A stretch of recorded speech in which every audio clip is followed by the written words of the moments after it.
Good morning, all. Good morning, ma'am. Morning, ma'am.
Hello, കേൾക്കുന്നുണ്ടോ miss പറയുന്നത്? ഇപ്പൊ Ma'am, കേൾക്കാം. ഓക്കെ, കുറച്ച് ടെക്നിക്കൽ ഇഷ്യൂ ഉണ്ടായിരുന്നു കേട്ടോ, അതുകൊണ്ടാണ്. ഓക്കെ അല്ലേ? ടൈം ന്യൂസ് എടുത്ത് നോക്കിയോ എല്ലാവരും?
ഓക്കെ, കഴിഞ്ഞ ദിവസം എടുത്ത് നോക്കിയോ എല്ലാവരും?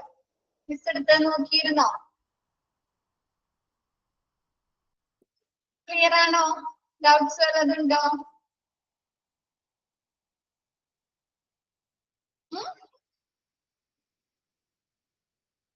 ഇല്ല. നെക്സ്റ്റ് എടുക്കാലോ എന്നാ, ബാക്കി എടുക്കട്ടെ.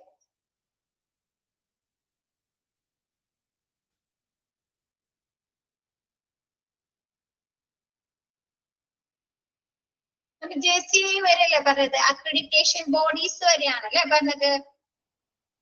NABL, national accreditation board for testing and calibration. National accreditation board for testing and calibration laboratories. Okay. Next, NABH, National Accreditation Board for Hospital and Healthcare Providers. എന്തൊക്കെ കാര്യങ്ങളാണ് പറയുന്നത് നോക്കി. The NAB standards are modernized every 4 years. അല്ലെ, നമ്മുടെ നാബിന്റെ ഒരു ഹോസ്പിറ്റലിന് accreditation ലഭിച്ചു കഴിഞ്ഞാൽ 4 വർഷം കൂടുമ്പോൾ അത് എന്ത് ചെയ്യണം? മോഡേണൈസേഷൻ ചെയ്യില്ലേ, നവീകരിക്കണം. നമ്മ റിന്യൂ ചെയ്യില്ലേ നമ്മുടെ സർട്ടിഫിക്കറ്റ്, അല്ലെങ്കിൽ നമുക്കൊരു ഇത് കിട്ടിക്കഴിഞ്ഞാൽ നമ്മ എന്ത് ചെയ്യും? ഇത്ര വർഷം കഴിയുമ്പോൾ അത് റിന്യൂ ചെയ്യണ്ടേ, പുതുക്കണം അല്ലെ? ആണോ? ആ, അപ്പൊ അതേപോലെ എന്താണ് നാബിന്റെ സ്റ്റാൻഡേർഡ്സുകൾ നമ്മൾ എത്ര വർഷം കൂടുമ്പോഴാണ് മോഡേണൈസ് ചെയ്യേണ്ടത്? എവറി 4 ഇയർ അല്ലെ, 4 വർഷം കൂടുമ്പോൾ ക്വസ്റ്റ്യൻ വരുന്നതാണ് കേട്ടോ. പുതുക്കണം അല്ലെ, modernise, നവീകരിക്കണം. And now the hospital puts into effect 5th edition standards. ഇപ്പൊ ഹോസ്പിറ്റലിലെ നിലവിലുള്ളത് നാബിന്റെ 5th എഡിഷൻ സ്റ്റാൻഡേർഡ് ആണ് അല്ലെ. പക്ഷെ ഇത് ഈ ബുക്സ് ഇത് പ്രിന്റ് ചെയ്ത സമയത്തുള്ളതാണ് കേട്ടോ. ഇപ്പൊ നിലവിലുള്ള സ്റ്റാൻഡേർഡ് ഏതാണ്? 6th എഡിഷൻ ആണ് കേട്ടോ. ഇപ്പൊ ഹോസ്പിറ്റലിലെ നിലവിലുള്ള സ്റ്റാൻഡേർഡ് 6th എഡിഷൻ ആണ് കേട്ടോ. 5th എഡിഷൻ എന്ന് പറയുന്നത് ഇത് പ്രിന്റ് ചെയ്യുന്ന സമയത്ത്, നിങ്ങൾ ഈ ബുക്ക് ഈ പ്രിന്റിങ്ങിന്റെ സമയത്താണ് കേട്ടോ. ഓക്കെ അല്ലേ? ഇപ്പൊ നിലവിലുള്ള ഇപ്പൊ 2025 ആയില്ലേ? 2025 ആയി. അപ്പൊ നാബിന്റെ ഇപ്പൊ നിലവിലുള്ള ഹോസ്പിറ്റലിൽ നിലവിലുള്ളത് 6th എഡിഷൻ ആണ് കേട്ടോ. 6th എഡിഷൻ സ്റ്റാൻഡേർഡ് ആണ്.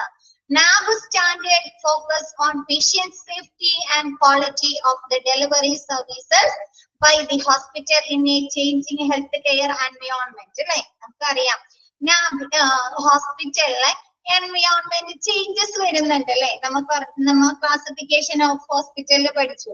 പലതരത്തിലുള്ള ഹോസ്പിറ്റൽസ് ഉണ്ട് അല്ലെ. മിഡ് സൈസ്ഡ് ഉണ്ട്, സ്മോൾ സൈസ്ഡ് ഉണ്ട്, ലാർജ് സൈസ്ഡ് ഉണ്ട്, മൾട്ടി സ്പെഷ്യാലിറ്റി ഹോസ്പിറ്റൽ ഉണ്ട്, സിംഗിൾ സ്പെഷ്യാലിറ്റി ഹോസ്പിറ്റൽ ഉണ്ട് അല്ലെ. അപ്പൊ ഇവിടെയുള്ള ഫെസിലിറ്റീസ്, സൗകര്യങ്ങളൊക്കെ ഒരേപോലെയാണോ? എൻവയോൺമെന്റ് ഒരേപോലെയാണോ? അല്ല അല്ലെ, വ്യത്യാസങ്ങൾ ഉണ്ടാവും അല്ലെ. അപ്പൊ ഈ വ്യത്യാസങ്ങൾ ചേഞ്ചിങ് ഹെൽത്ത് കെയർ എൻവയോൺമെന്റ്, ഈ വ്യത്യാസങ്ങൾ അനുസരിച്ച് എന്താണ് നാബ് എന്തിലേക്കാണ് ഫോക്കസ് ചെയ്യുന്നത്? പേഷ്യൻസിന്റെ സുരക്ഷിതത്വവും എന്താണ് ക്വാളിറ്റി സർവീസുകൾ നൽകുക അല്ലെ. അവിടെ വരുന്ന ഏതൊരു ഹോസ്പിറ്റലിലായാലും, സ്മോൾ ഹോസ്പിറ്റൽ ആവട്ടെ, മിഡ് സൈസ്ഡ് ആവട്ടെ, ലാർജ് സൈസ്ഡ് ആവട്ടെ, മൾട്ടി സ്പെഷ്യാലിറ്റി ഹോസ്പിറ്റൽ ആവട്ടെ അല്ലെ, ഏത് ഹോസ്പിറ്റൽ ആയാലും അവിടുത്തെ സ്റ്റാൻഡേർഡുകൾ വെച്ച് കാണിട്ട് ആ വരുന്ന പേഷ്യൻസിന് എന്താണ് ഗുണനിലവാരമുള്ള അല്ലെ സർവീസുകൾ അവർക്ക് നൽകുക. കൂടാതെ പേഷ്യന്റിന്റെ സുരക്ഷിതത്വവും ഉറപ്പുവരുത്തുക എന്നതിലേക്കാണ് നാബ് ഫോക്കസ് ചെയ്യുന്നത്. നാബിന്റെ സ്റ്റാൻഡേർഡുകൾ ഫോക്കസ് ചെയ്യുന്നത്. ക്ലിയർ ആയോ? ഹോസ്പിറ്റലിന്റെ മാറുന്ന പരിസ്ഥിതി അനുസരിച്ച് അല്ലെ, എൻവയോൺമെന്റ് അനുസരിച്ച് അവിടെ വരുന്ന പേഷ്യൻസിന്റെ സുരക്ഷിതത്വവും അവർക്ക് എങ്ങനെയുള്ള സർവീസുകളായിരിക്കണം പ്രൊവൈഡ് ചെയ്യേണ്ടത്? ക്വാളിറ്റി സർവീസുകൾ അല്ലെ, ഗുണനിലവാരമുള്ള സർവീസുകളും പ്രൊവൈഡ് ചെയ്യുക എന്നതിലേക്കാണ് നാബിന്റെ സ്റ്റാൻഡേർഡുകൾ അല്ലെ ഫോക്കസ് ചെയ്യുന്നത്. ഓക്കെ ആണോ?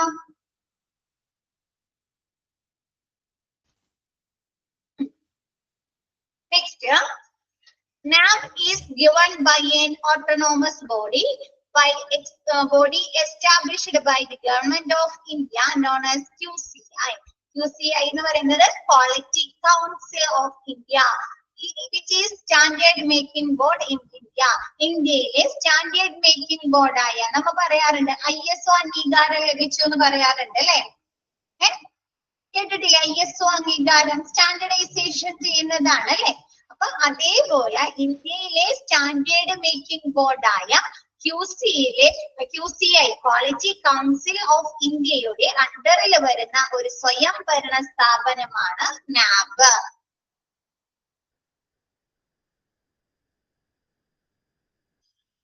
ഇതായോ നമ്മുടെ എന്താണ് ഗവൺമെന്റ് ഓഫ് ഇന്ത്യ അല്ലെ. QCI quality council government of ഇന്ത്യയുടെ ഗവൺമെന്റ് ഓഫ് ക്വാളിറ്റി മേക്കിംഗ് ബോർഡായ ക്വാളിറ്റി കൗൺസിൽ ഓഫ് ഇന്ത്യയുടെ അണ്ടറിൽ വരുന്ന ഒരു ഓട്ടോണമസ് ബോഡിയാണ് എന്ത് NAB.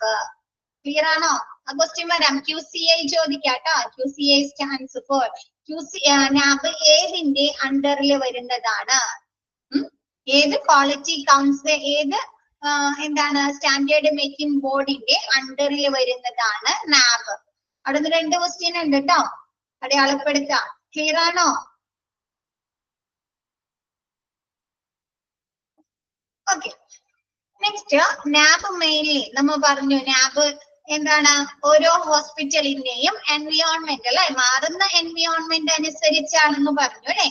അപ്പൊ ഹോസ്പിറ്റലിന് എന്ത് ചെയ്യുന്നുണ്ട്? NAB 2ആയി ഡിവൈഡ് ചെയ്യുന്നുണ്ട്. NAB mainly divided hospital into 2 main divisions. എന്താണ്? NAB ഹോസ്പിറ്റലിനെ 2ആയി തരംതിരിക്കുന്നുണ്ട്. പ്രധാനമായും 2ആയി തരംതിരിക്കുന്നുണ്ട്. SHCO എന്ന് പറഞ്ഞാൽ എന്താ? സ്മോൾ ഹെൽത്ത് കെയർ ഓർഗനൈസേഷൻ അല്ലെ, വിത്ത് ലെസ് ദാൻ 50 ബെഡ്സ്. 50 ബെഡിൽ കുറവുള്ളെങ്കിൽ ആ ഹോസ്പിറ്റലിനെ എന്ത് പറയുന്നു? സ്മോൾ ഹെൽത്ത് കെയർ ഓർഗനൈസേഷൻ അല്ലെ. HCO health care organisation with more than 50 beds. 50 ബെഡിൽ കൂടുതലാണെങ്കിൽ അതിനെ എന്ത് പറയുന്നു? ഹെൽത്ത് കെയർ ഓർഗനൈസേഷൻ എന്ന് പറയുന്നു. ക്ലിയർ ആയോ? Okay. Next NAB standards for hospital is arranged by the technical committee constituted by NAB that has esteemed person from clinical nursing and medical administration area. എന്ത് ചെയ്യുന്നുണ്ട്? NABന്റെ സ്റ്റാൻഡേർഡ്സുകൾ നമുക്ക് ഹോസ്പിറ്റൽ അറേഞ്ച് ചെയ്യണം അല്ലെ. നമ്മ പറഞ്ഞു ആ NAB പറയുന്ന സ്റ്റാൻഡേർഡ്സുകൾ ഹോസ്പിറ്റലിൽ പ്രാവർത്തികമാക്കിയാൽ മാത്രമല്ലേ NABന്റെ അക്രഡിറ്റേഷൻ ലഭിക്കുള്ളൂ അല്ലേ? ആണ് അല്ലെ. അപ്പൊ ആ NABന്റെ സ്റ്റാൻഡേർഡുകൾ ഹോസ്പിറ്റലിൽ പ്രാവർത്തികമാക്കണ്ടേ? അത് മോണിറ്റർ ചെയ്യണം അല്ലെ, അതിനുവേണ്ട നിർദ്ദേശങ്ങൾ കൊടുക്കണം, കൺട്രോൾ ചെയ്യണം അല്ലെ ഹോസ്പിറ്റല്. ആണോ? ആണ്. അപ്പൊ അതിനു വേണ്ടിയിട്ട് അല്ലെ NABന്റെ സ്റ്റാൻഡേർഡുകൾ ഹോസ്പിറ്റൽ അറേഞ്ച് ചെയ്യുന്നതിന് വേണ്ടിയിട്ട് ഒരു കമ്മിറ്റി രൂപീകരിക്കുന്നുണ്ട്. ഓക്കെ. എസ്റ്റീംഡ് എങ്ങനെയുള്ള ആളുകളാണ്? That has esteemed person from clinical nursing and medical administration area. Clinical nursing and administration ഏരിയയിലെ പ്രധാന വ്യക്തികളെ ബഹുമാനിക്കപ്പെടുന്ന ആളുകളെ ഉൾക്കൊള്ളിച്ചുകൊണ്ട് NABന്റെ സ്റ്റാൻഡേർഡുകൾ ഹോസ്പിറ്റലിൽ പാലിക്കുന്നതിന് വേണ്ടി ഒരു ടെക്നിക്കൽ കമ്മിറ്റി രൂപീകരിക്കുന്നുണ്ട്. ക്ലിയർ ആയോ? നമ്മ ഹോസ്പിറ്റലില് പലതരത്തിലുള്ള കമ്മിറ്റീസ് പഠിച്ചു അല്ലെ. ഇൻഫെക്ഷൻ കൺട്രോൾ കമ്മിറ്റി പഠിച്ചു, ഡ്രഗ് ആൻഡ് തെറാപ്യൂട്ടിക് കമ്മിറ്റി പഠിച്ചു. അപ്പൊ അവർക്ക് എന്തൊക്കെ കാര്യങ്ങളാണ് ചെയ്യുന്നത്? ഇൻഫെക്ഷൻ കൺട്രോൾ കമ്മിറ്റി എന്തൊക്കെ പ്രവർത്തനങ്ങളാണ് ചെയ്യുന്നത്? ഇൻഫെക്ഷനുമായി ബന്ധപ്പെട്ട അല്ലെ സാനിറ്റേഷൻ, സ്റ്റെറിലൈസ് അല്ലെ, അതിന് വേണ്ട നിർദ്ദേശങ്ങൾ കൊടുക്കുക, ഇൻഫെക്ഷൻസ് കൺട്രോൾ ചെയ്യുക അല്ലെ, ഇൻഫെക്ഷനെ പ്രിവെന്റ് ചെയ്യുന്നതിനുള്ള മാർഗങ്ങൾ സ്വീകരിക്കുക, അതൊക്കെയല്ലേ ചെയ്യുന്നത്? ആണോ? എന്താരൊന്നും പറയാത്തെ? അതേപോലെ ഡ്രഗ് ആൻഡ് തെറാപ്യൂട്ടിക് കമ്മിറ്റി അല്ലെ, ഡ്രഗ് ആൻഡ് തെറാപ്പിയുടെ അവരെന്താണ്? ഫാർമസിയിലെ പ്രവർത്തനങ്ങളെയാണോ മോണിറ്റർ ചെയ്യുന്നതും കൺട്രോൾ ചെയ്യുന്നതും അല്ലെ. അതേപോലെ എന്താണ്? NABന്റെ സ്റ്റാൻഡേർഡുകള് ഹോസ്പിറ്റലിൽ പ്രാവർത്തികമാക്കാൻ അല്ലെ അറേഞ്ച് ചെയ്യുന്നതിന് വേണ്ടിയിട്ട് ഹോസ്പിറ്റലിലെ എന്താണ് nursing, clinical and administration sectional ഏരിയാസിൽ നിന്നുള്ള എസ്റ്റീമേഡ് ആയിട്ടുള്ള പേഴ്സൺസിനെ ഉൾപ്പെടുത്തിക്കൊണ്ട് ഒരു കമ്മിറ്റി രൂപീകരിക്കുന്നു. ഓക്കെയാണോ? എന്ത് പറ്റി?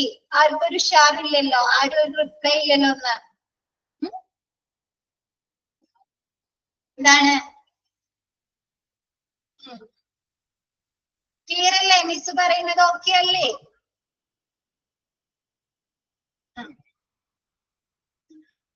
നെക്സ്റ്റ് എന്താണ്? The accreditation standards consider the needs of various laws regulations and guideline laid down by the government from time to time.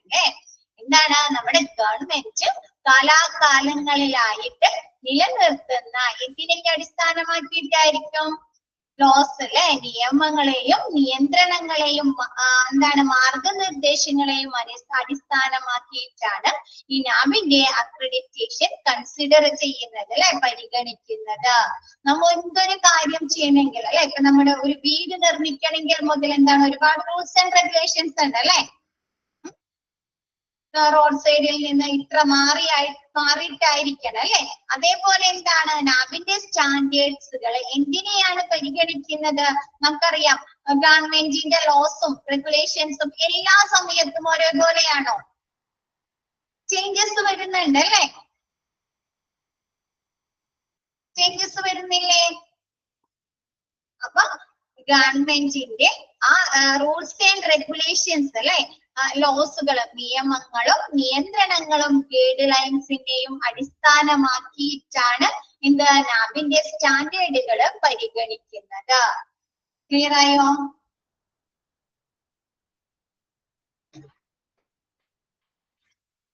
Next main നാബ് guide book അല്ലെ, നമ്മുടെ നാബിന്റെ ഗൈഡ് ബുക്ക് ഉണ്ട്. നാബിന്റെ ഏതൊക്കെ സ്റ്റാൻഡേർഡുകൾ പറയുന്നുണ്ട്, അതിന് എന്തൊക്കെ മാനുവൽസ് വേണം അല്ലെ, അങ്ങനെയൊക്കെ നാബിന്റെ പ്രവർത്തനങ്ങളുമായി ബന്ധപ്പെട്ട് നമുക്കൊരു ഗൈഡ് ബുക്ക് ഉണ്ട്, അല്ലെങ്കിൽ ഒരു സ്റ്റാൻഡേർഡ്സ് ഉണ്ട്. അപ്പൊ അതിലെ നോക്കിയേ, main നാബ് guide book or standards has 10 chapters. 10 chapter ഉണ്ട് വിത്ത് 100 സ്റ്റാൻഡേർഡ് ആൻഡ് 651 ഒബ്ജക്റ്റീവ് എലമെന്റ്സ് അല്ലെ. എന്താണ്? 10 ചാപ്റ്ററിൽ 100 സ്റ്റാൻഡേർഡുകളും 651 ഒബ്ജക്റ്റീവ് എലമെന്റ്സുകളും ഉണ്ട്. ക്ലിയറായോ? സ്റ്റാൻഡേർഡ് എന്ന് പറഞ്ഞു കഴിഞ്ഞാല് എന്താണ്? ഹോസ്പിറ്റലില് പേഷ്യൻസിന്റെ സേഫ്റ്റി, ക്വാളിറ്റി കെയർ ഉറപ്പുവരുത്തുന്നതിന് വേണ്ടി ഹോസ്പിറ്റലുകാർ ഫോളോ ചെയ്യുന്ന മാർഗനിർദ്ദേശങ്ങളല്ലേ, ഗൈഡ് ലൈൻസ് അല്ലേ, മെഷറബിൾ ആയിട്ടുള്ള എലമെന്റ്സ്. ഓക്കെ അല്ലേ? നമ്മുടെ ഹോസ്പിറ്റലില് പേഷ്യന്റിന്റെ സേഫ്റ്റിയും അവർക്ക് ക്വാളിറ്റി കെയറും ഉറപ്പുവരുത്തുന്നതിന് വേണ്ടി ഹോസ്പിറ്റലുകാർ ഫോളോ ചെയ്യുന്ന മാർഗനിർദ്ദേശങ്ങളിലെ ഗൈഡ് ലൈൻസ് ഉണ്ട് അല്ലെ, അതിനെയാണ് സ്റ്റാൻഡേർഡ്സ് എന്ന് പറയുന്നത്. അല്ലേ? അതിന് നമ്മ എന്താണ് മെഷർ ചെയ്യുന്ന ആ ഒരു സ്റ്റാൻഡേർഡുകളെ മെഷർ ചെയ്യുന്ന എലമെന്റ്സിനെയാണ് ഒബ്ജക്റ്റീവ് എലമെന്റ്സ് എന്ന് പറയുന്നത്. ഓക്കെ അല്ലേ? അത് എത്ര എണ്ണമുണ്ട്? ഒബ്ജക്റ്റീവ് എലമെന്റ്സ് എത്ര എണ്ണമുണ്ട്? 651 ഒബ്ജക്റ്റീവ് എലമെന്റ്സ് അല്ലെ. അപ്പൊ നോക്കിയേ, ഇനിയും പറയുന്നുണ്ട്, standards refers to set of objective for the performance അല്ലെ.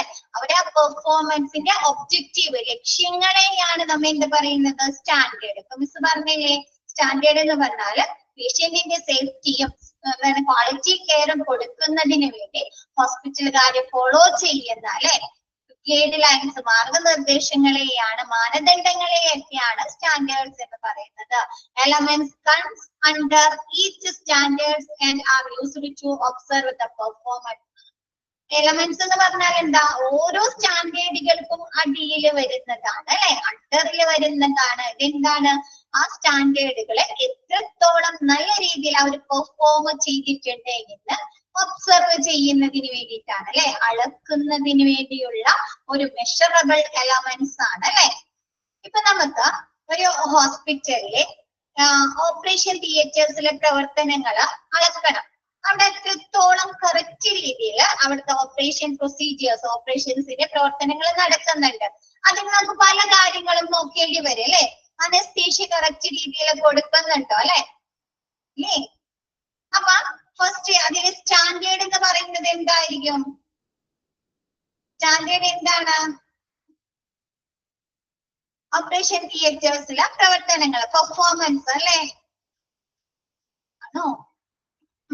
അപ്പൊ അത് മെഷർ, അത് എത്രത്തോളം ക്വാളിറ്റിയിൽ കൊടുത്തിട്ടുണ്ട്, എത്രത്തോളം പേഷ്യന്റിന്റെ സേഫ്റ്റി വരുത്തുന്നുണ്ട് എന്ന് നോക്കുന്നതിന് വേണ്ടി നമ്മൾ പല കാര്യങ്ങളും മെഷർ ചെയ്യണ്ടേ? ഇൻഫെക്ഷൻസ് വന്നിട്ടുണ്ടോ അല്ലെ? ഓപ്പറേഷൻ കഴിഞ്ഞിട്ട് പേഷ്യൻസിന് ഇൻഫെക്ഷൻസ് വന്നിട്ടുണ്ടോ അല്ലെ? അനസ്തീഷ്യ കറക്റ്റ് രീതിയിൽ ചെയ്തിട്ടുണ്ടോ അല്ലെ? അനസ്തീഷ്യ കൊണ്ട് പേഷ്യൻസിന് എന്തെങ്കിലും പ്രോബ്ലംസ് ഉണ്ടായിട്ടുണ്ടോ അല്ലെ? എന്താണ് പിന്നെ എന്താണ്? സർജറി കറക്റ്റ് രീതിയിൽ അവർക്ക് കംപ്ലീറ്റ് ചെയ്യാൻ സാധിച്ചിട്ടുണ്ടോ അല്ലെ? റോങ് സർജറി ആണോ ചെയ്തത് അല്ലെ? ഒരുപാട് കാര്യങ്ങൾ നമുക്ക് മെഷർ ചെയ്യണ്ടേ, നോക്കണ്ടേ? അപ്പൊ അങ്ങനെയുള്ള നമ്മൾ അങ്ങനെ മെഷർ ചെയ്യുന്ന എലമെന്റ്സിനെയാണ് നമ്മൾ എന്ത് പറയുന്നത്? ഒബ്ജക്റ്റീവ് എലമെന്റ്സ് എന്ന് പറയുന്നത്. ക്ലിയർ ആയോ? ഓക്കെ ആണോ എല്ലാവരും? നെക്സ്റ്റ്, നാബില് ഔട്ട് ഓഫ് 651 ഒബ്ജക്റ്റീവ് എലമെന്റ്സ്, നമുക്ക് ഇതില് 651 ഒബ്ജക്റ്റീവ് എലമെന്റ്സ് ഉണ്ടെന്ന് പറഞ്ഞു അല്ലെ. അതില് 102 അല്ലെ, 102 ആർ ഇൻ 4 കാറ്റഗറി. 102 4 കാറ്റഗറിയിലാണ് വരുന്നത്.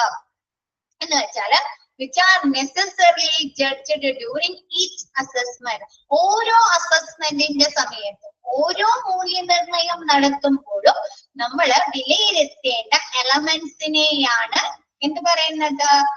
4 കാറ്റഗറി എന്ന് പറയുന്നത്. ഇപ്പൊ നിങ്ങൾക്ക് ഓരോ ദിവസവും മോക്ക് ടെസ്റ്റുകൾ നടത്തുന്നില്ലേ? അതെങ്ങനെയാണ്? ഓരോ സെക്ഷനും കഴിയുമ്പോൾ നിങ്ങൾ വിലയിരുത്തുന്നതല്ലേ? ഓരോ പ്രവർത്തനങ്ങൾ അല്ലെ, ഓരോ ക്ലാസ്സുകൾ കഴിയുമ്പോഴും നിങ്ങളെ വിലയിരുത്തുന്നതാണ് അല്ലെ.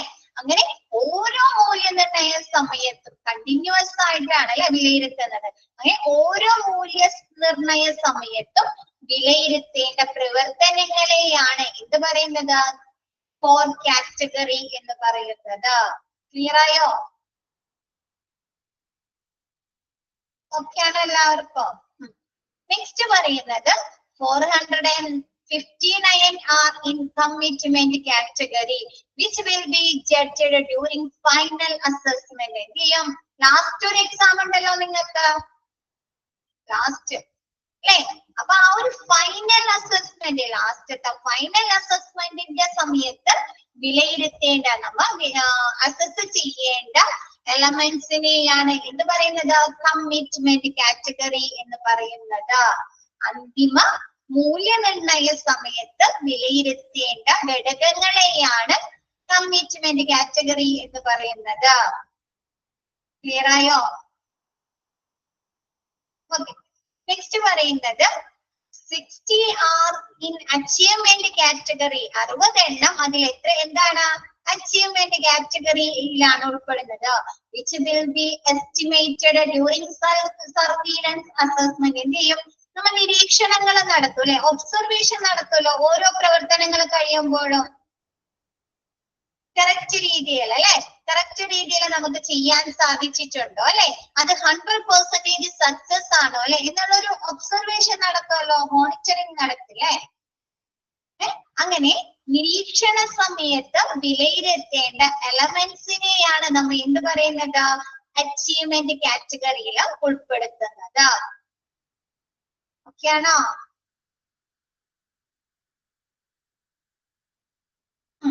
Next, and 30 are in excellence category, which will be assessed during re-accreditation. നമ്മ പറഞ്ഞു അല്ലെ, 4 വർഷം കൂടുമ്പോ re-accreditation ചെയ്യുന്ന പറഞ്ഞില്ലേ.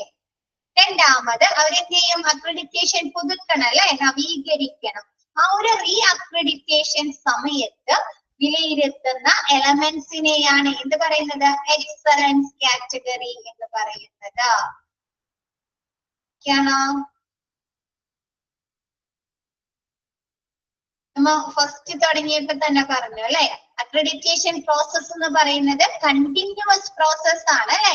തുടർച്ചയായി ഹോസ്പിറ്റലിലെ പ്രവർത്തനങ്ങളെ വിലയിരുത്തിക്കൊണ്ടിരിക്കുകയാണ് അല്ലെ.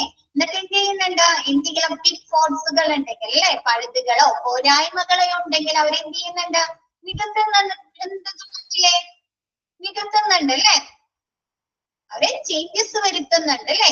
അപ്പൊ അങ്ങനെ ഓരോ മൂല്യനിർണയ സമയത്തും വിലയിരുത്തേണ്ട ഘടകങ്ങളെ അല്ലെ, ഫാക്ടേഴ്സിനെ അല്ലെങ്കിൽ എലമെന്റ്സിനെയാണ് നമ്മൾ എന്ത് പറയുന്നത്, 4 കാറ്റഗറി എന്ന് പറയുന്നത്. അതില് 102 എണ്ണം. ലാസ്റ്റ് ഫൈനൽ അസസ്മെന്റിന്റെ സമയത്ത് മൂല്യനിർണയം നടത്തുന്നതാണ് എന്ത് പറയുന്നത്, കമ്മിറ്റ്മെന്റ് കാറ്റഗറി. അത് എത്രയാണ്, 469. 60 എന്തിലാണ് ഉൾപ്പെടുന്നത്, അച്ചീവ്മെന്റ് കാറ്റഗറി അല്ലെ. ഇതെന്താണ്, നമ്മ ഓരോ പ്രവർത്തനങ്ങൾ കഴിയുമ്പോൾ നമ്മ ഒന്ന് നിരീക്ഷണം നടത്തില്ലേ, ഒബ്സർവേഷൻ നടത്തുമല്ലോ. ആ ഒരു നിരീക്ഷണ സമയത്ത് വിലയിരുത്തുന്ന എലമെന്റ്സിനെയാണ് അച്ചീവ്മെന്റ് കാറ്റഗറി എന്ന് പറയുന്നത്. പിന്നെ ലാസ്റ്റ് വരുന്നത് ഏതാണ്, എക്സലൻസ് കാറ്റഗറിയിലെ എന്ന് വെച്ചാല് എന്താണ്, റീ അക്രഡിറ്റേഷൻ സമയത്ത് അല്ലെ, ആ ഒരു അക്രഡിറ്റേഷൻ പീരീഡ് കഴിഞ്ഞ് നമ്മൾ രണ്ടാമത് അക്രഡിറ്റേഷൻ പുതുക്കുന്ന സമയത്ത് വിലയിരുത്തുന്ന ഘടകങ്ങളെയാണ് എക്സലൻസ് കാറ്റഗറിയിൽ ഉൾപ്പെടുത്തുന്നത്. ഓക്കെ ആണോ?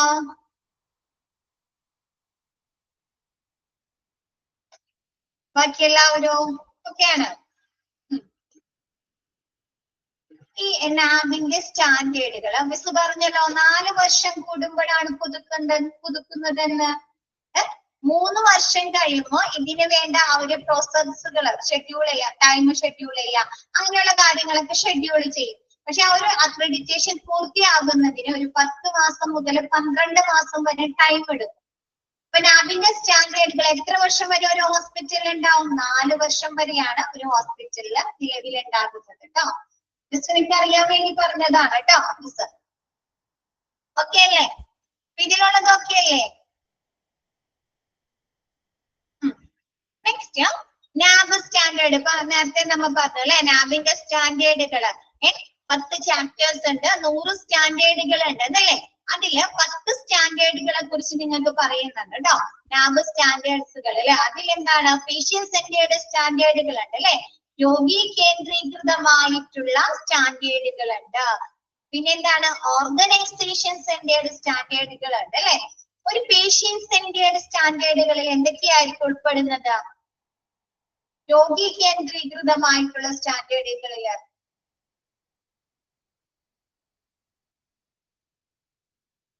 കെയർ ഉൾപ്പെടോ, കെയർ പരിചരണം ഉൾപ്പെടോ, പിന്നെന്തൊക്കെ ഉൾപ്പെടും, പേഷ്യന്റിന്റെ സേഫ്റ്റി ഉൾപ്പെടുന്നില്ലേ, മെഡിക്കേഷൻ അല്ലെ, മരുന്നുകൾ ഉൾപ്പെടുന്നുണ്ട് അല്ലെ. പിന്നെന്താണ്, ഇൻഫെക്ഷൻ കൺട്രോള്, ഓക്കെ.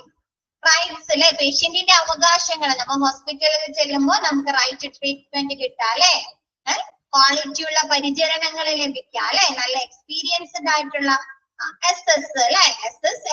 എന്താണ്, ഹോസ്പിറ്റലിലെ പലതരത്തിലുള്ള സർവീസുകൾ നമുക്ക് ലഭ്യമാകണ്ടേ, ഡോക്ടേഴ്സിന്റെ സേവനങ്ങൾ അല്ലെ, ലബോറട്ടറി സർവീസുകൾ അല്ലെ, റേഡിയോളജി സർവീസുകൾ അല്ലെ, അങ്ങനെയുള്ള പലതരത്തിലുള്ള സേവനങ്ങളുടെ ലഭ്യത നമുക്ക് ഉറപ്പുവരുത്തണം അല്ലെ. നോക്കാം നമുക്ക് എന്തൊക്കെയാണെന്ന്. പേഷ്യന്റ് സെന്റേർഡ് സ്റ്റാൻഡേർഡുകളിൽ വരുന്നത് assessment and continuity of care, AAC. ഇത് വരുന്നതാണ് കേട്ടോ, ക്വസ്റ്റ്യൻ ചോദിക്കുന്നതാണ് കേട്ടോ.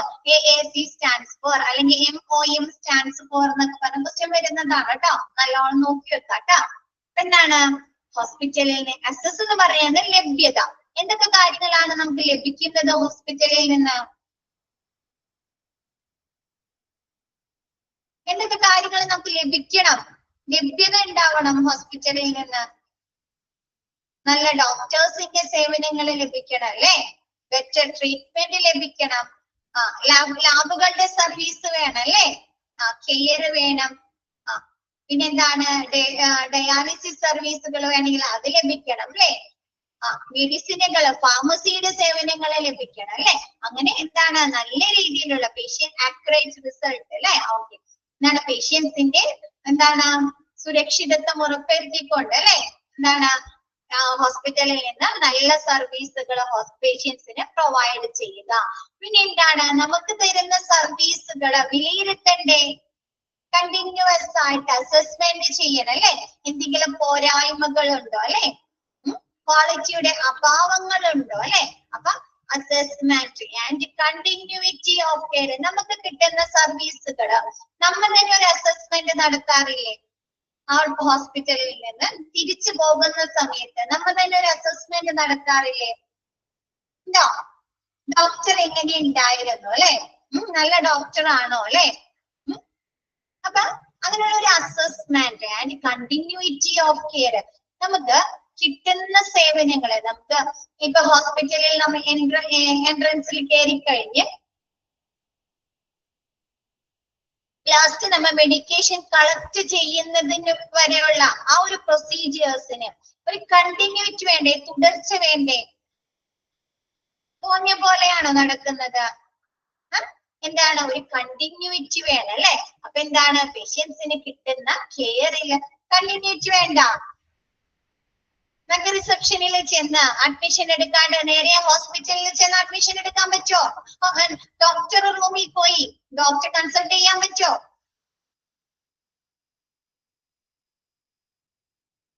ആരാണ് നോന്ന് പറഞ്ഞത്?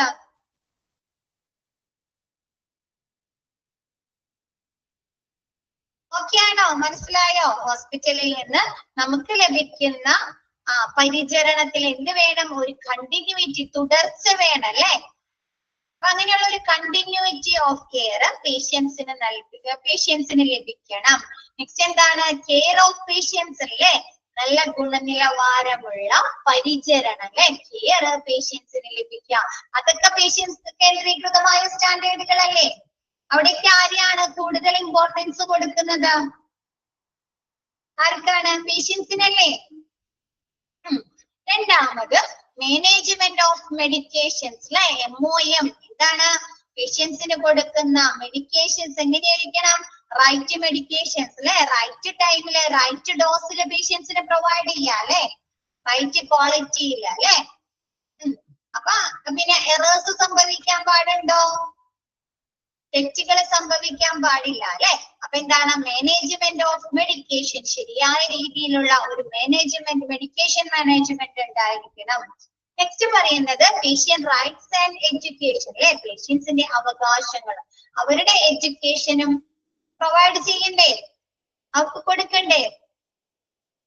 പേഷ്യൻസിന് ഹോസ്പിറ്റലിൽ നിന്ന് അവർക്ക് പല അവകാശങ്ങളുണ്ട് അല്ലെ, നല്ല ട്രീറ്റ്മെന്റ് ലഭിക്കുക, ക്വാളിറ്റി സർവീസുകൾ ലഭിക്കുക അല്ലെ, നല്ല ഡോക്ടേഴ്സിന്റെ സേവനങ്ങൾ ലഭിക്കുക, അതൊക്കെ അവരുടെ അവകാശങ്ങളാണ് അല്ലെ. അപ്പൊ എന്താണ്? പേഷ്യന്റിന്റെ റൈറ്റ്സും അവരുടെ എഡ്യൂക്കേഷനും നൽകുക. നെക്സ്റ്റ് ഹോസ്പിറ്റൽ ഇൻഫെക്ഷൻ കൺട്രോൾ അല്ലെ, ഹോസ്പിറ്റലിൽ വരുന്ന പേഷ്യൻസിന് എന്തെങ്കിലും ഇൻഫെക്ഷൻസ് വരാൻ പാടുണ്ടോ? ഇല്ല അല്ലെ. അപ്പൊ അതൊക്കെ എന്താണ്? പേഷ്യൻസിന്റെ സേഫ്റ്റി ആണ് അല്ലെ ഉറപ്പുവരുത്തുന്നത് അല്ലെ. പേഷ്യൻസിന്റെ സേഫ്റ്റി, ഹോസ്പിറ്റൽ ഇൻഫെക്ഷൻ കൺട്രോൾ എന്ന് പറഞ്ഞാൽ പേഷ്യന്റ് സേഫ്റ്റി ആണ് അല്ലെ ഉറപ്പുവരുത്തുന്നത്.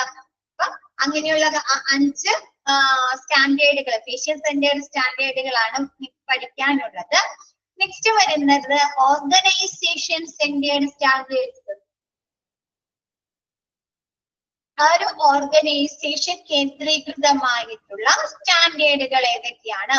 Patient safety and quality improvement, ഇതാരുടെ ഉത്തരവാദിത്തമാണ്? പേഷ്യൻസിന്റെ സേഫ്റ്റി ഉറപ്പുവരുത്തുക, അവർക്ക് ക്വാളിറ്റിയുള്ള സർവീസുകൾ കൊടുക്കുക എന്നുള്ളത് ആരുടെ ഉത്തരവാദിത്തമാണ്? ഹോസ്പിറ്റലുകാരാ അല്ലെ. ആ ഒരു ഓർഗനൈസേഷന്റെ റെസ്പോൺസിബിലിറ്റി അല്ലേ. അതാണ് patient safety and quality management, organisation centred standard കേട്ടോ.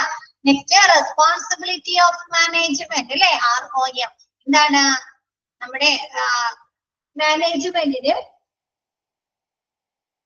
പല രീതിയിലുള്ള റെസ്പോൺസിബിലിറ്റീസ് ഉണ്ടല്ലോ ഹോസ്പിറ്റലുമായി ബന്ധപ്പെട്ട്, പേഷ്യന്റുമായി ബന്ധപ്പെട്ട് അല്ലെ. അവർക്ക് നല്ല സർവീസുകൾ പ്രൊവൈഡ് ചെയ്യുക അല്ലെ, ബെറ്റർ ട്രീറ്റ്മെന്റുകൾ നൽകുക. അതൊക്കെ ആരുടെ ഉത്തരവാദിത്തമാണ്? മാനേജ്മെന്റിൽ നിന്നുള്ളതല്ലേ? പേഷ്യന്റിന്റെ സുരക്ഷിതത്വം ഉറപ്പുവരുത്തുക അല്ലെ? അവരെ ട്രീറ്റ്മെന്റിന് ആവശ്യമായിട്ടുള്ള സൗകര്യങ്ങള്, അടിസ്ഥാന സൗകര്യങ്ങൾ ഹോസ്പിറ്റലിൽ സജ്ജീകരിക്കുക അല്ലെ? എക്യുപ്മെന്റുകളില് ഹോസ്പിറ്റലില് ഉൾക്കൊള്ളിക്കുക എന്നുള്ളത് ഉത്തരവാദിത്തം മാനേജ്മെന്റിന്റെ അല്ലെ? അപ്പൊ റെസ്പോൺസിബിലിറ്റി ഓഫ് മാനേജ്മെന്റ് അതാരാണ്? ഓർഗനൈസേഷൻസിന്റേതാണ് അല്ലെ? പിന്നെ എന്താണ്? ഫെസിലിറ്റി മാനേജ്മെന്റ് ആൻഡ് എൻവിയോൺമെന്റ് അല്ലെ? നമുക്കറിയാം ഹോസ്പിറ്റലില് പലതരത്തിലുള്ള ഫെസിലിറ്റീസ് പ്രൊവൈഡ് ചെയ്യുന്നുണ്ട് അല്ലെ? അങ്ങനെയുള്ള ഫെസിലിറ്റീസ് എന്ത് ചെയ്യണം? ശരിയായ രീതിയിൽ മാനേജ് ചെയ്യുകയും അതിലെന്താണ്? പേഷ്യൻസിന്റെ സേഫ്റ്റി ഉറപ്പുവരുത്തണം അല്ലെ? വേണോ? അപ്പൊ അതും മാനേജ്മെന്റ് ഓർഗനൈസേഷൻ കേന്ദ്രീകൃതല്ലേ? ആ പ്രവർത്തനങ്ങൾ ഫെസിലിറ്റി മാനേജ്മെന്റും ആ ഫെസിലിറ്റീസിൽ നിന്ന് കിട്ടുന്ന കാര്യങ്ങളുടെ സുരക്ഷിതത്വം ഉറപ്പുവരുത്താനും പേഷ്യൻസിന് സാധിക്കോ?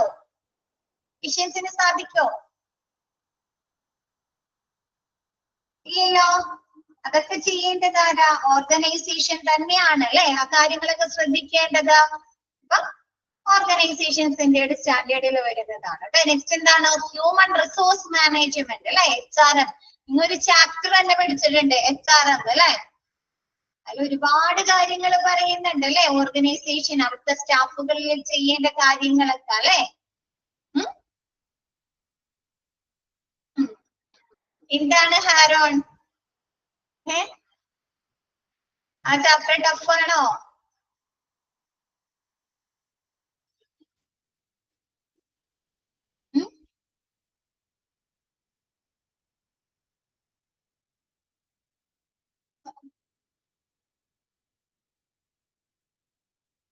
കുറച്ച് okay. Next information management system അല്ലെ? നമുക്കറിയാം ഹോസ്പിറ്റലില് പലതരത്തിലുള്ള ഇൻഫർമേഷൻസ് കീപ്പ് ചെയ്യുന്നുണ്ടോ? രോഗികളെ കുറിച്ചുള്ള ഇൻഫർമേഷൻസ് ഉണ്ട് അല്ലെ? ഹോസ്പിറ്റലിനെ കുറിച്ചുള്ള ഇൻഫർമേഷൻസ് ഉണ്ട് അല്ലെ? അവിടുത്തെ ഫെസിലിറ്റീസുമായി ബന്ധപ്പെട്ടിട്ടുള്ളതൊക്കെ ഉണ്ട് അല്ലെ? അപ്പൊ ഇൻഫർമേഷൻ ശരിയായ രീതിയിലുള്ള ഒരു ഇൻഫർമേഷൻ മാനേജ്മെന്റ് സിസ്റ്റം അല്ലെ? നമുക്കറിയാം ഓരോ ഏരിയാസിലേക്കും ഇൻഫർമേഷൻ കറക്റ്റ് രീതിയിൽ കൊടുക്കണ്ടേ? കൈമാറണ്ടേ? പാസ് ചെയ്യണല്ലേ? അപ്പൊ അങ്ങനെയുള്ള ശരിയായ രീതിയിലുള്ള ഒരു ഇൻഫർമേഷൻ മാനേജ്മെന്റ് സിസ്റ്റം. ഓക്കെ ആണോ? ജസ്റ്റ് പേരുകൾ പഠിക്കാനുള്ളൂ കേട്ടോ. നിങ്ങൾക്ക് ക്ലിയർ ആവാൻ വേണ്ടിയിട്ടാണ് മിസ് ഓരോ കാര്യങ്ങളെ കുറിച്ചും കുറച്ചുകൂടി എക്സ്പ്ലനേഷൻ പറഞ്ഞത് കേട്ടോ. നിങ്ങൾക്ക് സ്റ്റാൻഡേർഡുകൾ ഏതൊക്കെയാണെന്ന് പഠിക്കാം. ഇത്രേ ഉള്ളൂ കേട്ടോ. Next നാബ് documentation requirements. നാബിന്റെ ഡോക്യുമെന്റേഷന് വേണ്ടി എന്തൊക്കെ കാര്യങ്ങളാണ് ആവശ്യമായിട്ടുള്ളത് അല്ലെ? ഫസ്റ്റ് എന്താണ്? മാനുവൽസ്. നമ്മുടെ നാബിന്റെ അക്രഡിറ്റേഷന് വേണ്ടിയിട്ട് മാനുവൽസ് വേണം. ഏതൊക്കെ മാനുവൽസ് ആണ്? Quality manual, safety manual and infection control manual ട്ടോ. ഈ 3 തരത്തിലുള്ള മാനുവൽ എന്താണ്? കമ്പൽസറി ആയിട്ട് നാബിന്റെ അക്രഡിറ്റേഷന് ആവശ്യമായിട്ടുള്ളതാണ്. These 3 manuals must be assessed and revised every year. എന്ത് ചെയ്യുക? ഈ 3 മാനുവൽസ് എന്ത് ചെയ്യുക? എപ്പോഴും അസസ് ചെയ്യുകയും ഓരോ വർഷം കൂടുമ്പോഴും അത് റിവൈസ് ചെയ്യുകയും ചെയ്യണം അല്ലെ? ഇപ്പൊ നമ്മ പറഞ്ഞു ഹോസ്പിറ്റല് എന്താണ്? മോഡേണൈസേഷൻ ആയിക്കൊണ്ടിരിക്കുകയാണ് അല്ലെ? ഓരോ വർഷം ചെല്ലുമ്പോഴും ഓരോ വർഷവും പുതിയ ടെക്നോളജീസ്, സാങ്കേതിക വിദ്യകൾ അല്ലെ? പുതിയ ഫെസിലിറ്റീസ് ഒക്കെ കൊണ്ടുവരില്ലേ ഹോസ്പിറ്റലില്? പുതിയ ട്രീറ്റ്മെന്റുകള് അല്ലെ?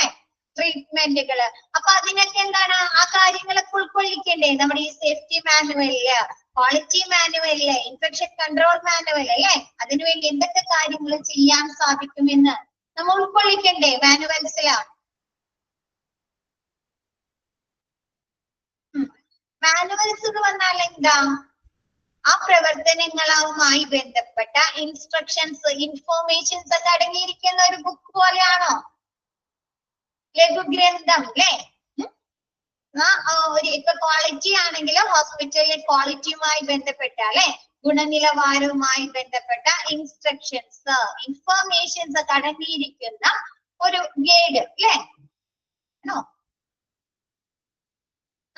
അപ്പൊ ആ മാനുവൽ എന്ത് കൊണ്ടുവരണം? മാറ്റങ്ങൾ കൊണ്ടുവരണ്ടേ? പുതിയ ഫെസിലിറ്റീസ് വരുമ്പോൾ ആ കാര്യങ്ങളൊക്കെ ഉൾക്കൊള്ളിക്കണ്ടേ?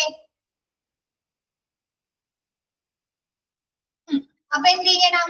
ഇപ്പൊ നിലവിലുള്ള പ്രവർത്തനങ്ങൾ അല്ലെ, നിലവിലുള്ള ആ മാനുവല് നമ്മൾ അസസ് ചെയ്യുകയും വേണം. എന്ത് ചെയ്യണം? ഓരോ വർഷം ചെല്ലുമ്പോഴും അത് റിവൈസ് ചെയ്യുകയും ചെയ്യണം. ഓക്കെ അല്ലേ? Next committees. ഏതൊക്കെ കമ്മിറ്റീസ് ആണ് ഹോസ്പിറ്റലിൽ വേണ്ടത്? ഹോസ്പിറ്റൽ ഇൻഫെക്ഷൻ കൺട്രോൾ കമ്മിറ്റി അല്ലെ, നമ്മൾ പഠിച്ചു, HIA പഠിച്ചു അല്ലെ. ഹോസ്പിറ്റലിലെ ഇൻഫെക്ഷനുമായി ബന്ധപ്പെട്ട പ്രവർത്തനങ്ങള് കൺട്രോൾ ചെയ്യുകയും മോണിറ്റർ ചെയ്യുകയും അതിനുവേണ്ട പ്രവർത്തനങ്ങൾ ആസൂത്രണം ചെയ്യുകയും ചെയ്യുന്ന കമ്മിറ്റി അല്ലെ. സേഫ്റ്റി. ഓക്കെ, നെക്സ്റ്റ് ആരാണ്? ഏതൊക്കെ കമ്മിറ്റീസ് വേണം ഒന്ന് പറഞ്ഞേ. നിങ്ങൾ ഓരോ ചാപ്റ്റേഴ്സിലും പഠിച്ചിട്ടുണ്ട്, കുറെ കമ്മിറ്റീസ് പഠിച്ചിട്ടുണ്ട്. പറഞ്ഞേ.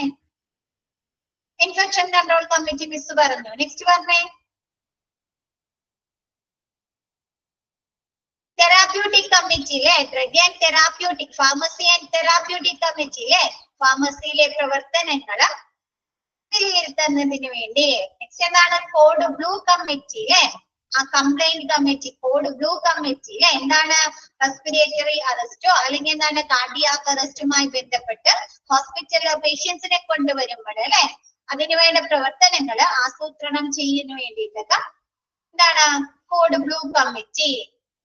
ക്വാളിറ്റി ആൻഡ് സേഫ്റ്റി കമ്മിറ്റി അല്ലെ, എന്താണ്? ഹോസ്പിറ്റലിലെ ക്വാളിറ്റിയും സുരക്ഷിതത്വവും ഉറപ്പുവരുത്തുന്നതിന് വേണ്ട പ്രവർത്തനങ്ങൾ കൺട്രോൾ ചെയ്യുന്നതിന് വേണ്ടിയിട്ടും പ്ലാൻ ചെയ്യുന്നതിന് വേണ്ടിയിട്ടും അല്ലെ. നെക്സ്റ്റ് എന്താണ്? ബ്ലഡ് ട്രാൻസ്ഫ്യൂഷൻ കമ്മിറ്റി അല്ലെ, ബ്ലഡ് ട്രാൻസ്ഫ്യൂഷനുമായി ബന്ധപ്പെട്ട് എന്താണ്? സേഫ്റ്റി ഉറപ്പാക്കുന്നതിനും അല്ലെ.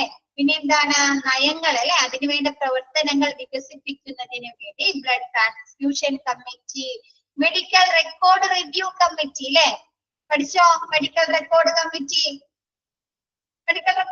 Medical record review committee. പിന്നെ എന്താണ്? Disciplinary and grievance handling committee അല്ലെ. നമുക്കറിയാം ഹോസ്പിറ്റലിൽ വരുന്ന പേഷ്യൻസ് നിങ്ങൾ പഠിച്ചു, monitoring and improving patient satisfaction പഠിച്ചു അല്ലെ. അതിലെന്താണ്? പേഷ്യൻസിന് കംപ്ലൈന്റ്സുകൾ വരാമോ?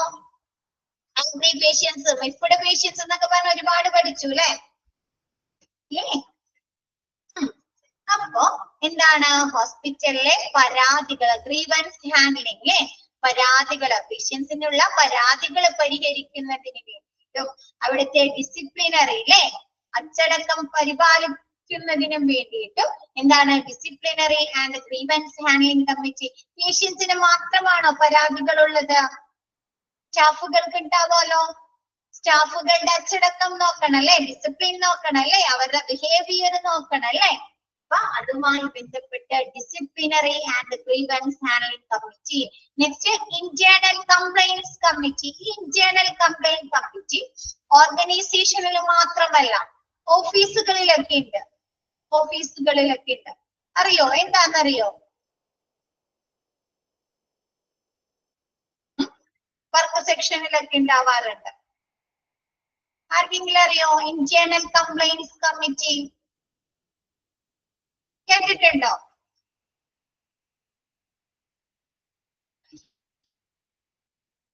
പറയ്. ഇന്റേണൽ ആയിട്ട് എന്തെങ്കിലും കംപ്ലൈന്റ്സ്, ഇന്റേണൽ ആയിട്ട് എന്താണ് കംപ്ലൈന്റ്സ് വരുന്നത്? ആര്യ, ഇന്റേണൽ ആയിട്ട് എന്താ കംപ്ലൈന്റ്സ് വരുന്നത് ഉള്ളില്? നമുക്കറിയാം ഇപ്പൊ ഓഫീസുകള്, സ്റ്റാഫുകൾ തമ്മിൽ അല്ലെ, ഓക്കെ, തർക്കങ്ങള് വരാം. കൂടാതെ എന്താണ്? ഇപ്പൊ നമുക്കറിയാം നമ്മുടെ വർക്ക് സെക്ഷനില് ഒരുപാട് തരത്തിലുള്ള സെക്ഷൽ ഹരാസ്മെന്റ് അല്ലെ, സെക്ഷൽ ഡിസ്ക്രിമിനേഷൻ, അങ്ങനെയുള്ള പല ബുദ്ധിമുട്ടുകളും വരാറുണ്ടോ? വേജസിന്റെ പ്രശ്നങ്ങൾ വരാറുണ്ട് അല്ലെ.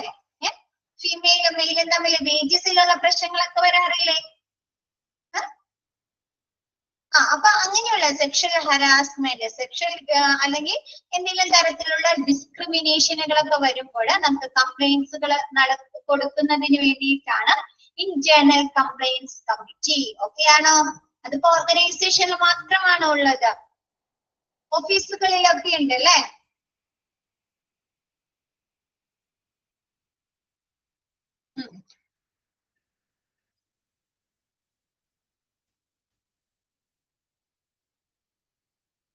ഓക്കെ ആയോ? നെക്സ്റ്റ് എടുത്തോട്ടെ മിസ്. ലാബിന്റെ ഡോക്യുമെന്റേഷന് വേണ്ടി എന്തൊക്കെ കാര്യങ്ങൾ ആവശ്യം? ഫസ്റ്റ് മാനുവൽ വേണം, പിന്നെ ഹോസ്പിറ്റലില് കമ്മിറ്റീസ് 8 തരത്തിലുള്ള കമ്മിറ്റീസ് നിർബന്ധമായും വേണം. കൂടാതെ മൂന്നാമത് വരുന്നത് എന്താണ്?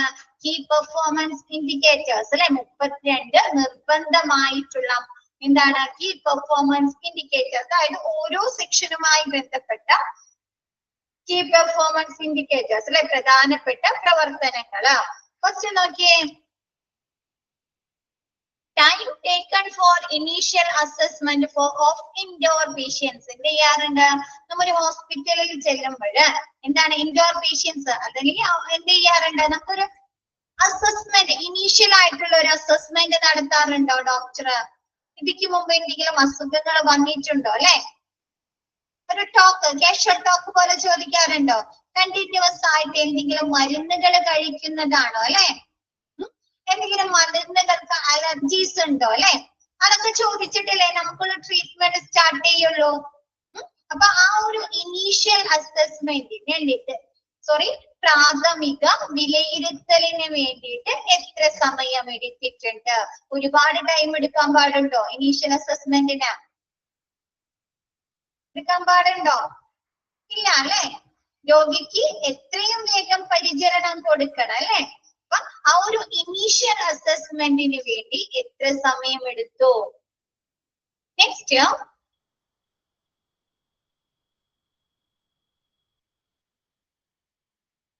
Time taken for discharge. ഹോസ്പിറ്റലിനെ സംബന്ധിച്ച് ഏറ്റവും വലിയ പ്രോബ്ലം ആണ് അല്ലെ അത്, ഡിസ്ചാർജിന് വേണ്ടി എടുക്കുന്ന സമയം അല്ലെ? നമുക്കൊരു രാവിലെ ഡോക്ടർ റൗണ്ട്സിന് വരുമ്പോൾ ഒരു 11 മണിയാവുമ്പോ ഡിസ്ചാർജ് ചെയ്ത് തന്നാലും നമ്മ അവിടെ നിന്ന് പോകുമ്പോ എത്ര മണിയാവും? ഈവനിങ് ആവും അല്ലെ? ഒരു 7 മണി 6:30 ആവും അല്ലെ? ടൈം ലാഗ് ചെയ്യില്ലേ? അപ്പൊ ആ ഒരു ഡിസ്ചാർജിന് വേണ്ടി എത്ര സമയം നമുക്ക് എടുക്കേണ്ടി വന്നിട്ടുണ്ട്? Time taken for discharge. Next പറയുന്നത് incidence of hospital connected pressure ulcer after admission. അഡ്മിഷന് ശേഷം എത്ര പേഷ്യൻസിൽ എന്താണ് hospital connected pressure ulcer register ചെയ്തിട്ടുണ്ട്, ഇൻസിഡന്റുകൾ സംഭവിച്ചിട്ടുണ്ട്? പ്രഷർ അൾസർ എന്ന് പറഞ്ഞാൽ ബെഡ് സോർ കേട്ടിട്ടുണ്ടോ? ബെഡ് സോർ കേട്ടിട്ടില്ല? ആരും കേട്ടിട്ടില്ല?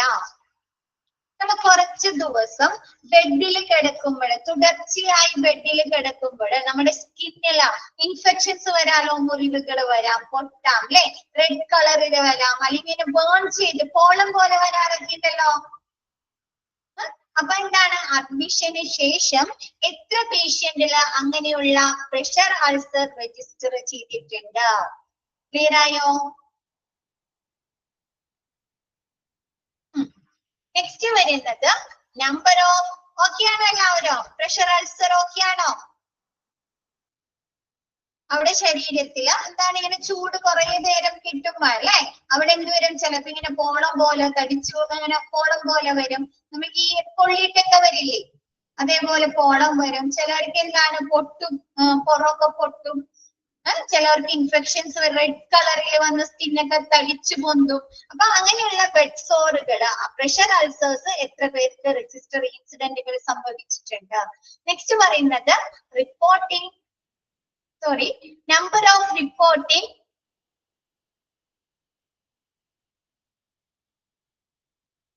error per 1000 investigation. 1000 investigation എന്ന് പറഞ്ഞാൽ എന്താ? ടെസ്റ്റുകൾ അല്ലെ, ലാബ് ടെസ്റ്റുകൾ അല്ലെ? അപ്പൊ 1000 ലാബ് ടെസ്റ്റുകൾ ചെയ്തതിൽ എത്ര എറർ റിപ്പോർട്ട് ചെയ്ത്, എത്ര നമ്പർ ഓഫ് എറേഴ്സ്, അതായത് റോങ് ആയ രീതിയിൽ റിസൾട്ടുകൾ കൊടുക്കുക അല്ലെ? ആണോ? അല്ലെങ്കിൽ രോഗി മാറിപ്പോവാ അല്ലെ? അപ്പൊ അങ്ങനെയുള്ള എറേഴ്സ്, തെറ്റുകള് എത്ര എണ്ണം സംഭവിച്ചിട്ടുണ്ട്? എത്ര കേസുകളിൽ 1000 ഇൻവെസ്റ്റിഗേഷൻ നടത്തിയപ്പോൾ അതിൽ എത്ര തെറ്റുകൾ സംഭവിച്ചിട്ടുണ്ട്? Next number of variation observed in mock drills അല്ലെ? നമ്മൾ ഡിസാസ്റ്റർ പഠിച്ചു മോക്ക് ഡ്രില്ലുകൾ നടക്കുന്നുണ്ട് അല്ലെ? കോഡ് ബ്ലൂമായി ബന്ധപ്പെട്ട്, സേഫ്റ്റി റൂൾസുമായി ബന്ധപ്പെട്ട് അല്ലെ?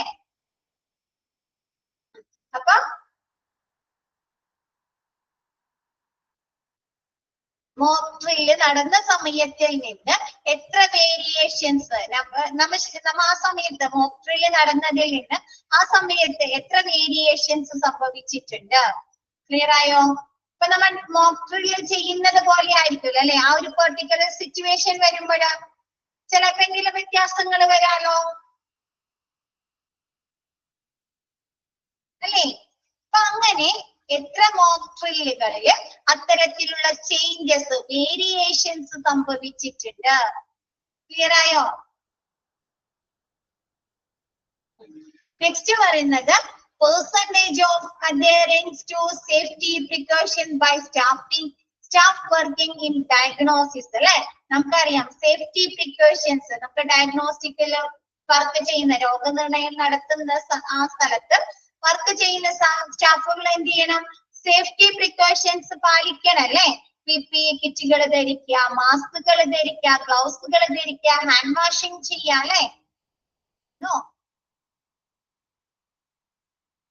അപ്പൊ അതിൽ നിന്ന് അത് ചെയ്യാതെ എത്ര കേസുകൾ ഉണ്ട്? അതിന്റെ എത്ര പെർസെന്റേജ് ആണ്? നിങ്ങൾക്ക് ക്വാളിറ്റി മാനേജ്മെന്റ് പഠിച്ചോ? അതിൽ കുറെ ഇക്വേഷൻസ് പഠിപ്പിക്കുന്നില്ലേ അല്ലേ? ഇതിനെ കുറിച്ചൊക്കെ ഇക്വേഷൻസ്, ബെഡ്സോറിനെ കുറിച്ച് ആ ചാപ്റ്റർ എടുത്തില്ലേ? അപ്പൊ ഈ ഒരു സേഫ്റ്റി പ്രിക്കോഷൻസ് പാലിക്കാതെ അഡ്ഹറൻസ് ചെയ്യാതെ എത്ര സ്റ്റാഫുകൾ വർക്ക് ചെയ്യുന്നുണ്ട് അതിന്റെ എന്താണ് പെർസെന്റേജ് നോക്കുന്നുണ്ട്. ക്ലിയർ ആയോ? അതൊക്കെ കീ പെർഫോമൻസ് ഇൻഡിക്കേറ്റേഴ്സിൽ വരുന്നതാണ് കേട്ടോ. Percentage of medication chart with broad abbreviations നമ്മ പറഞ്ഞത്. അപ്പൊ ചില മരുന്നുകൾ എന്ത് ചെയ്യും? മുഴുവൻ പേരുകൾ എഴുതാറില്ല. പാരസെറ്റാമോൾ എന്ത് ചെയ്തു? PCM എന്നാണ് എഴുതുന്നത്. അബ്രിവിയേഷൻ ചെയ്ത് PCM എന്ന് എഴുതും. അപ്പൊ അതിൽ ഏതെങ്കിലും ഒരു ലെക്ചർ മാറിപ്പോയാല് തെറ്റാണോ? ചിലപ്പോ ആ ഒരു ഇതിൽ എന്ത് വരാം? വേറൊരു മെഡിസിൻ ഉണ്ടാവാം. അപ്പൊ അതൊരു എറർ അല്ലേ?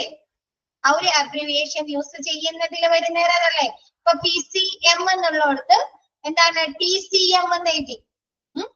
അപ്പൊ ചിലപ്പോ എന്താണ്? ആ ഒരു അബ്രിവിയേഷനിൽ വേറെ ഏതെങ്കിലും മെഡിസിൻ ഉണ്ടാവാം. അപ്പൊ രോഗിക്ക് അത് കൊടുക്കുമ്പോ എന്ത് പറ്റോ?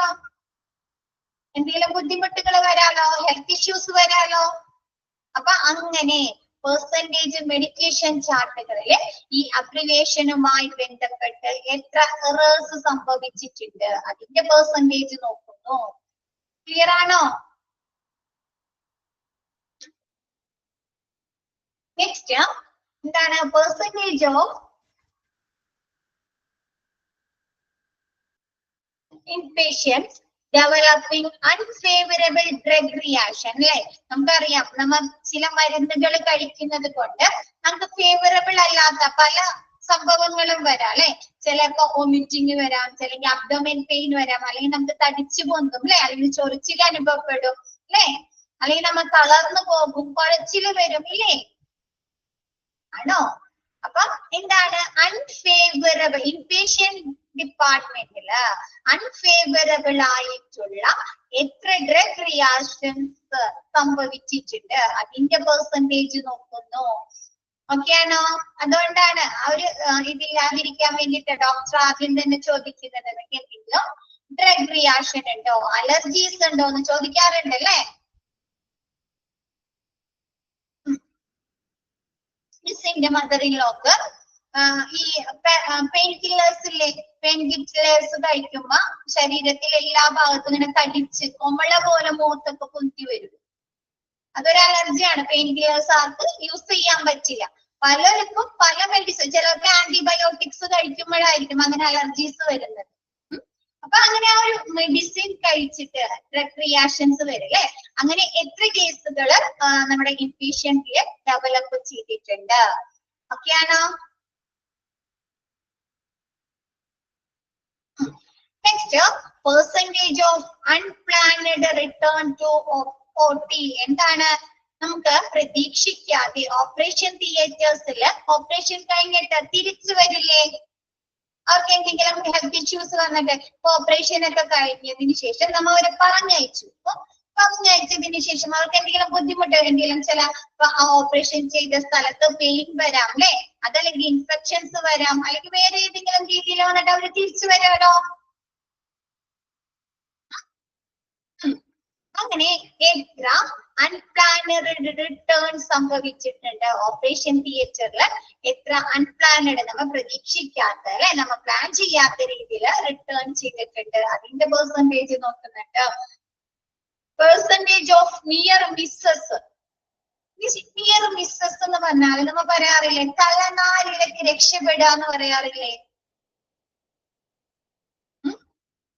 കേട്ടിട്ടുണ്ടോ? തലനാരിഴയ്ക്ക് രക്ഷപ്പെടാം അല്ലെ. പക്ഷെ ആ ഒരു സംഭവം, ആ ഒരു ഇൻസിഡന്റ് സംഭവിച്ചു കഴിഞ്ഞാൽ ചിലപ്പോ അത് നല്ല രീതിയിൽ നമ്മളെ എഫക്ട് ചെയ്യാം അല്ലെ. നമ്മൊരു ചെറിയൊരു ഭാഗ്യത്തിന് നമ്മൾ രക്ഷപ്പെടുന്ന പറയില്ല. ഇപ്പൊ ഡോക്ടർ നമുക്ക് മെഡിസിൻ എഴുതി തന്നിട്ടുണ്ട്. അപ്പൊ ഫാർമസിയിൽ ചെന്ന് നമുക്ക് മെഡിസിൻ എടുത്ത് തരാമല്ലോ, എടുത്തു തരും. എന്ത് ചെയ്യുന്നുണ്ട്, നമ്മ ഫാർമസിയിൽ ആ പ്രൊസീജിയർ പഠിച്ചു അല്ലെ. ആദ്യം എന്ത് ചെയ്യും, ഡിസ്ട്രിബ്യൂഷൻ ചെയ്യുന്ന എന്താണ് ഫാർമസിസ്റ്റുകള് മെഡിസിനുകൾ എടുത്തു വെച്ചിട്ട് ചീഫ് ഫാർമസിസ്റ്റ് എന്ത് ചെയ്യും, ക്രോസ് ചെക്ക് ചെയ്യുന്നു പറഞ്ഞില്ലേ, ഓർമ്മയുണ്ടോ? അതൊക്കെ ക്രോസ് ചെക്ക് ചെയ്യല്ലേ. അപ്പൊ ആ ഡിസ്ട്രിബ്യൂഷൻ ചെയ്യുന്ന മരുന്നുകൾ ആ ഫാർമസിസ്റ്റ് നമ്മുടെ പ്രിസ്ക്രിപ്ഷൻ ചീട്ട് നോക്കി മരുന്നുകളൊക്കെ എടുത്തു വെച്ചു. അതിനുശേഷം ഈ ചീഫ് ഫാർമസിസ്റ്റ് നോക്കുന്ന സമയത്ത് അവിടെ എന്താണ്, എടുത്തു വെച്ച മരുന്ന് മാറിപ്പോയിട്ടുണ്ട്. അപ്പൊ അതൊരു നമ്മ തലനാരിഴയ്ക്ക് രക്ഷപ്പെടുന്നതല്ലേ അത്. അതല്ല, നമുക്ക് ചീഫ് ഫാർമസിസ്റ്റ് മരുന്ന് നോക്കാണ്ട് തരികയാണെങ്കിലും നമുക്ക് പലതരത്തിലുള്ള ഹെൽത്ത് ഇഷ്യൂസ് വരാം അല്ലെ. ചിലപ്പോ നമ്മുടെ ജീവന് തന്നെ അപകടങ്ങൾ, റിസ്ക് ഉണ്ടാക്കാലോ. അപ്പൊ എന്താണ്, നമ്മൾ തലനാരിഴയ്ക്ക് രക്ഷപ്പെടുന്നതല്ലേ. അങ്ങനെ പല സംഭവങ്ങളും വരാലോ. പിന്നെ ഓപ്പറേഷൻ തിയേറ്ററിൽ സർജറിയുമായി ബന്ധപ്പെട്ട് വരാം അല്ലെ. നമ്മൾ എപ്പോഴും കേൾക്കാറില്ലേ, റോങ് സൈറ്റില് സർജറി ചെയ്തു എന്നൊക്കെ കേൾക്കാറില്ലേ. വയറിന് ചെയ്യേണ്ടടുത്ത് കാലിന് ചെയ്തു അല്ലെ. അപ്പൊ എന്താണ്, ഡോക്ടർ ചിലപ്പോ കറക്റ്റ് ആയിട്ട് നോക്കാതെ നമ്മുടെ വയറിന് സർജറി ചെയ്യേണ്ട സ്ഥലത്ത് നമ്മുടെ ഹെഡിന് സർജറി ചെയ്യാനായിട്ട്, അല്ലെങ്കിൽ നമ്മുടെ ഷോൾഡറിന് സർജറി ചെയ്യാനായിട്ട് എല്ലാ കാര്യങ്ങളൊക്കെ സെറ്റ് ചെയ്ത് ആ സർജറി സ്റ്റാർട്ട് ചെയ്യുന്നതിന് തൊട്ടു മുമ്പ് ഡോക്ടറുടെ കൂടെ ഉണ്ടാവും അല്ലെ. അനസ്തേഷ്യ കൊടുക്കുന്ന ഡോക്ടർ ഉണ്ടാവും, ഡോക്ടറെ ഹെൽപ്പ് ചെയ്യാനായിട്ട് വേറെ ഡോക്ടേഴ്സ് ഉണ്ടാവും, നഴ്സുമാരുണ്ടാവുമല്ലോ. അവരുടെ ശ്രദ്ധയിൽപ്പെട്ടിട്ട് ഡോക്ടറെ തിരുത്തി കൊടുക്കില്ലേ, കറക്റ്റ് ചെയ്ത് കൊടുക്കല്ലേ. അപ്പൊ അങ്ങനെ എത്ര കേസുകൾ, ആ ഒരു നിയർ മിസ്സസ്, അങ്ങനെ എത്ര കേസുകൾ അവിടെ രജിസ്റ്റർ ചെയ്തിട്ടുണ്ട്. ഈ കാര്യങ്ങളൊക്കെ പേഷ്യന്റിന്റെ ശ്രദ്ധയിൽ പെടുകയാണെങ്കിൽ അവരെന്തായാലും കംപ്ലൈന്റ് രജിസ്റ്റർ ചെയ്യില്ലേ അവിടെ. ഇതാണ്, അല്ലെങ്കിൽ അവർക്ക് എന്തെങ്കിലും അപകടങ്ങൾ വരാം അല്ലെ. അപ്പൊ അങ്ങനെയുള്ള എത്ര കേസുകള്, ഇൻസിഡന്റുകൾ അവിടെ ഉണ്ടായിട്ടുണ്ട്, അതിന്റെ പെർസെന്റേജ് നോക്കുന്നുണ്ട്. ക്ലിയർ ആയോ? അതാ ഓക്കെ ആണോ? Next, percentage of medical recording having imperfect and improper consent അല്ലെ. എന്താണ്, ശരിയായ രീതിയിൽ നമ്മുടെ മെഡിക്കൽ റെക്കോർഡ്സുകൾ കംപ്ലീറ്റ് ചെയ്യാത്തത്. നമുക്കറിയാം, നമ്മുടെ മെഡിക്കൽ റെക്കോർഡുകളിൽ എന്ത് ചെയ്യണം, നമ്മളെ കുറിച്ചുള്ള ഫുൾ ഹിസ്റ്ററീസ് ഉൾപ്പെടുത്തണം അല്ലെ. പ്രീവിയസ് ഹിസ്റ്ററി വേണം, ടെസ്റ്റ് റിസൾട്ടുകൾ വേണം, മെഡിക്കേഷൻസ് വേണം അല്ലെ. നമുക്ക് ചെയ്തിരിക്കുന്ന ചെക്കപ്പുകൾ എഴുതണം, പ്രൊസീജിയേഴ്സ് എഴുതണം അല്ലെ. ആണോ? അങ്ങനെ എത്ര രീതിയിൽ എന്താണ് ഇംപ്രോപ്പർ അല്ലാത്ത അല്ലെങ്കിൽ ഇംപെർഫെക്റ്റ് അല്ലാത്ത എന്താണ് മെഡിക്കൽ റെക്കോർഡുകൾ തയ്യാറാക്കിയിട്ടുണ്ട്. പിന്നെ എന്ത് ചെയ്യാറുണ്ട്, നമ്മുടെ മെഡിക്കൽ റെക്കോർഡുകളിൽ നമ്മുടെ സമ്മതപത്രം അവർ ഇൻസേർട്ട് ചെയ്യാറുണ്ട് അല്ലെ. നമ്മ ഫസ്റ്റ് തന്നെ ഹോസ്പിറ്റലിൽ ചെല്ലുമ്പോ രജിസ്ട്രേഷൻ എടുക്കുന്ന സമയത്ത് നമ്മൾ എഴുതി കൊടുക്കാറില്ലേ, സൈൻ ചെയ്ത് നമ്മുടെ ഡീറ്റെയിൽസ് ഒക്കെ എഴുതി സൈൻ ചെയ്ത് കൊടുക്കാം. അപ്പൊ അങ്ങനെയുള്ള കാര്യങ്ങളൊക്കെ ഉൾപ്പെടുത്താതെ എത്ര മെഡിക്കൽ റെക്കോർഡുകൾ അവിടെ പ്രിപ്പയർ ചെയ്തിട്ടുണ്ട്, അതിന്റെ പെർസെന്റേജ് നോക്കുന്നുണ്ട്. ക്ലിയർ ആയോ? ഓക്കെ, ബാക്കി മിസ് നെക്സ്റ്റ് ക്ലാസ്സിൽ എടുക്കാം കേട്ടോ. ഇന്ന് മിസ് എത്രേ എടുക്കുന്നുള്ളൂ, ബാക്കി നെക്സ്റ്റ് ക്ലാസ്സിൽ എടുക്കാം കേട്ടോ. ഇന്നത്തെ ക്ലാസ് മിസ് വൈൻഡ് അപ്പ് ചെയ്യാണ്. Okay, thank you all.